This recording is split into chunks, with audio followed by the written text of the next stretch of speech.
فراز۔ احمد فراز کا اصل نام سید احمد شاہ تھا۔ وہ 12 جنوری 1931 کو کوہاٹ کے ایک معزز اور سادات خاندان میں پیدا ہوئے۔ احمد فراز کے والد آغا محمد شاہ، جن کا شمار محترم پیرزادوں میں ہوتا تھا، برق کوہاٹی کے نام سے اردو اور فارسی میں شاعری کرتے تھے۔ اس طرح فراز کو شاعری ورثے میں ملی تھی۔ ان کی تعلیم و تربیت ایسے ماحول میں ہوئی جہاں بیدل، عرفی، سعدی اور غالب کی شاعری کے چرچے رہتے تھے۔ انہوں نے ایڈورڈ کالج پشاور سے اردو اور فارسی میں ایم اے کیا۔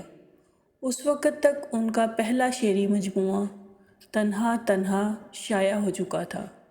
دوران تعلیم انہوں نے ریڈیو میں فیچر لکھنے کی ملازمت اختیار کی۔ تعلیم مکمل کرنے کے بعد پشاور یونیورسٹی میں لیکچرر ہوئے۔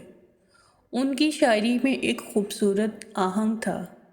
وہ شاعر انقلاب جوش ملی آبادی کو اپنا استاد مانتے تھے۔ ایک موقع پر انہوں نے اعتراف کیا کہ اگر میں ان سے اصلاح نہ لیتا تو گوشۂ گمنامی میں رہتا۔ میری شاعری میں جو نکھار آیا استاد جوش ملی آبادی کی بدولت آیا۔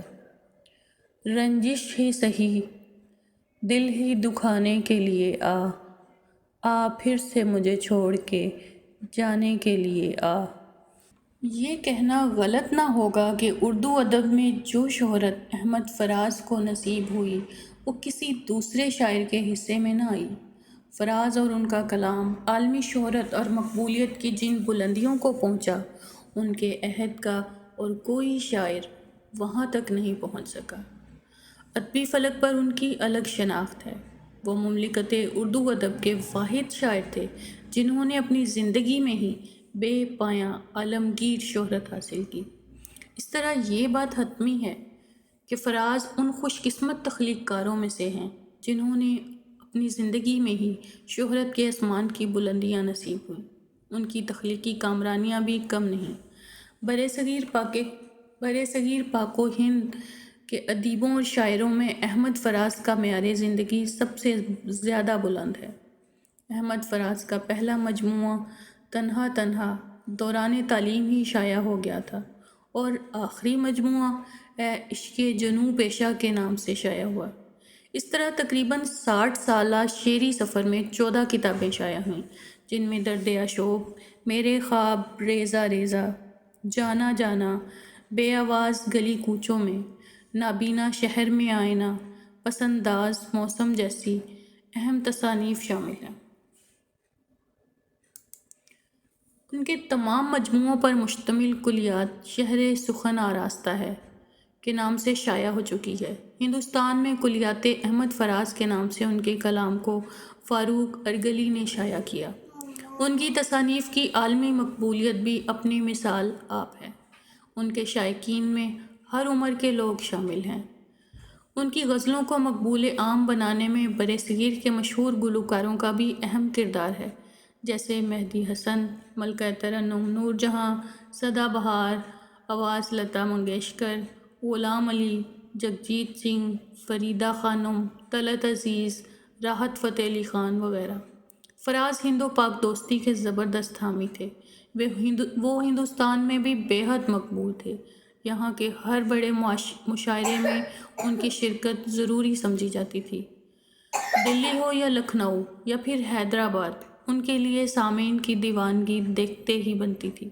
یہاں میڈیا کے ذریعے ان کو امن کا سفیر کے خطاب سے بھی نوازا گیا۔ ایک بار انہوں نے کہا تھا کہ میں ہندوستان کو اپنا دوسرا گھر سمجھتا ہوں کیونکہ یہاں پاکستان سے زیادہ میرے چاہنے والے رہتے ہیں۔ شاعری ہر دور میں انسان کو متوجہ کرتی رہی ہے۔ رومانی اور احتجاجی شاعری میں احمد فراز کا الگ مرتبہ اور مقام ہے۔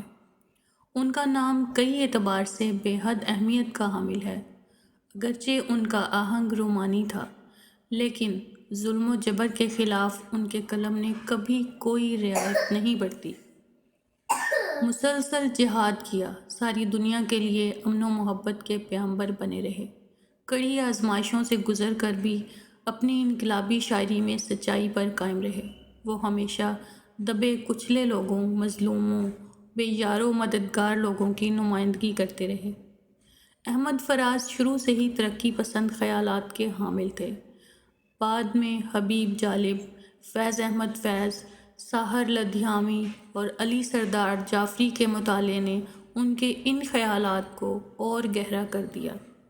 فراز کی نظموں میں نئی مسافت کا عہد نامہ، اے میرے سارے لوگوں، مت قتل کرو آوازوں کو، سرحدیں، کالی دیوار، دشمن کا قصیدہ، چلو اس کا ماتم کریں وغیرہ کافی مشہور ہیں۔ ان کی نظم پیشہ ور قاتلو تم سپاہی نہیں بہت مقبول ہوئی۔ یہ نظم مشرقی پاکستان اور بعد میں پورے ملک میں فوج کے مظالم اور بربریت کی عکاس ہے۔ اس پر حکومت نے خوفزدہ ہو کر ان کو قید کر دیا تھا۔ ان کی ادبی خدمات کے سلسلے میں انہیں ملک اور بیرون ملک بہت سے ایوارڈ ملے، جن میں فراغ international award, J N Tata award, award برائے امن اور انسانی حقوق، ETV کمال فن ایوارڈ، ہندوستان میں academy of Urdu literature award, Canada میں first Kaifi Azmi award, Dubai میں اور ملینیم آف آنرز ایوارڈ امریکہ میں دیے گئے۔ حکومت پاکستان کی طرف سے انہیں ستارہ امتیاز اور ہلال امتیاز دیے گئے، جو انہوں نے فوجی حکمرانوں کی آمریت کے خلاف احتجاجاً واپس کر دیے تھے۔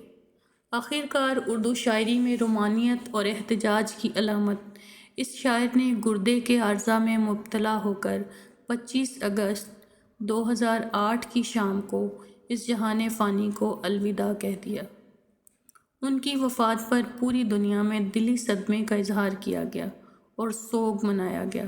آج فراز ہمارے درمیان موجود نہیں ہیں، لیکن ان کے کلام کی مقبولیت کا یہ عالم ہے کہ انٹرنیٹ پر سب سے زیادہ ان کی شاعری کو پڑھا جاتا ہے، اور نوجوان نسل کے محبت کے پیغامات میں زیادہ تر حصہ احمد فراز کے اشعار کا ہوتا ہے۔